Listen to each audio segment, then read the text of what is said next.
Okay, Devil Survivor Overclocked. This is a strategy RPG in the Shin Megami Tensei franchise. Um, like every other SMT game ever, the plot is demons attack, you and your friends are confused, and you need to fight them off. There's more of a focus on the survival, post-apocalyptic stuff going on.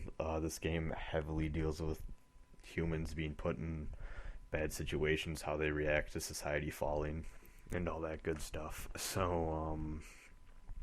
Yeah, if you like most post-apocalyptic fiction, you're gonna love this. This has more of a focus on the fall of society than 2 does. 2, it just kind of all happens right away. Your characters get used to it really fast. In this especially, a lot of the characters panic and freak out and actually state how much trauma they're going through and stuff like that, which some people found annoying. I didn't mind it at all. I mean, let's be honest here, the average teenager probably can't cope with a situation like that. One feature that's actually exclusive to Devil Survivor 1 is the death clock, which shows the amount of days someone has left to live. It's a little number that the main character can see above people's heads, and a large part of the plot is just your party trying to figure out how to stop someone from dying and convincing them to stay away from dangerous situations and whatnot. Honestly, though, I don't really feel like the whole death clock feature was implemented that well into the plot. I mean, of all the characters I can think of, most of the reasons they die are pretty stupid or usually end up being part of the character that's about to die being an idiot. So honestly, I really didn't feel too bad about any of them. I did save all of them. None of the characters died in my playthrough, but it's kind of hard feeling the need to rescue someone who could have honestly gotten themselves out of the situation. Honestly, that's a big issue I have with this game too, is that none of the characters are really likable. I could not connect to any of them on any level. My opinion of all the characters ranged from I hate them to, well, okay, I shouldn't say I hate them, I dislike them, to I find myself not really caring for them all that much, like just a average, neutral type feeling towards them. I really didn't like any of the characters in this, which is something I really don't like. I mean, I'm a very character-based person. If something has a okay or mediocre plot, but has really great characters, I'll usually end up liking that work. But for this, I don't really think the characters were that strong in this. Now, as for one of the Shin Megami Tensei franchise's mainstays in the series, there's multiple routes you can go depending on your choices throughout the game.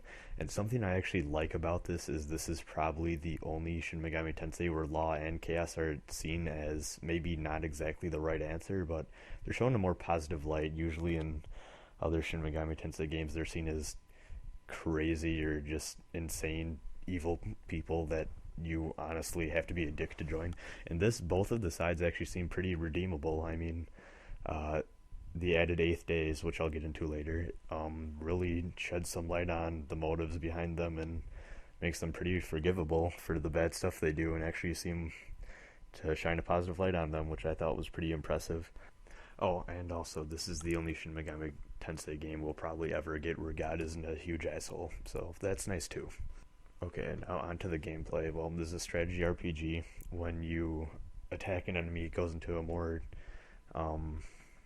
traditional, I guess, RPG battle menu thing, where you take a turn, the enemy takes a turn. Depending on if you exploit enemy weaknesses or if they exploit your weaknesses, they get extra turns. So you can have up to 2 turns per every skirmish that you get into. Now, the gameplay is unpolished but good. And I don't know if this was just me being good at the game or if it was just bad design, but it seemed like my main character could pretty much destroy every single boss that I encountered in less than 3 turns. And that is something that kind of disappointed me. I expected much harder boss fights from an Atlas game, but honestly, most of the game overs I got were because of secondary objectives, like having a personnel supposed to escort or whatever. I usually had them die on me, and that was almost always the cause of like a game over or something. It was never because my party actually died. Now that said, this game is more difficult than Devil Survivor 2 in that you actually need to strategize. The racial abilities that your demons have, such as teleportation or maybe binding enemies so they move across the map slower, actually plays a pretty big role in a lot of the battles in this game. And honestly, in Devil Survivor 2, it really didn't matter. You could just run into the map, kill everything, and you were done. Like, it really couldn't have. It didn't need to be a strategy RPG, is what I'm trying to get at. This game, actually, there's a lot of strategy involved in comparison to 2. Now, to talk about some of the stuff they added from the original game, and if you're wondering, this is actually an updated re-release of a regular DS game for the 3DS, so they didn't add much 3D, but honestly, this game doesn't need it, and actually, I think that's pretty cool that Atlas doesn't necessarily relies on, what could be seen as a gimmick to make a good game. That's pretty cool.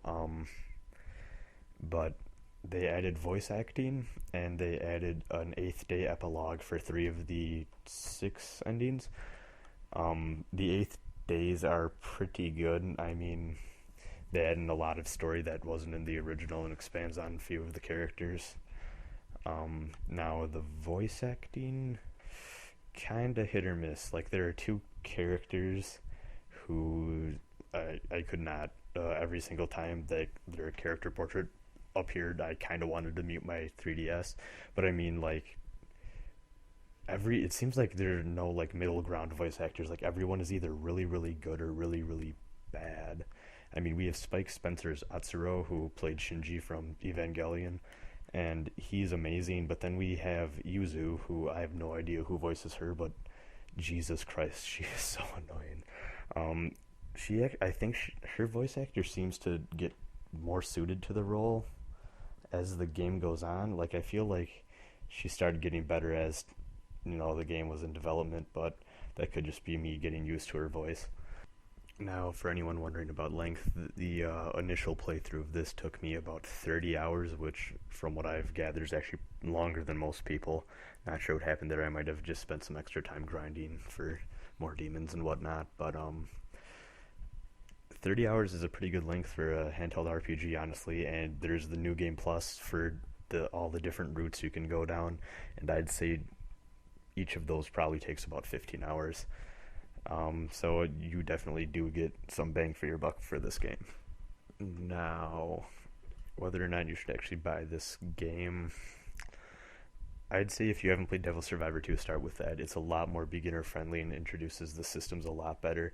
I'd say play this after you've played through 2 at least once.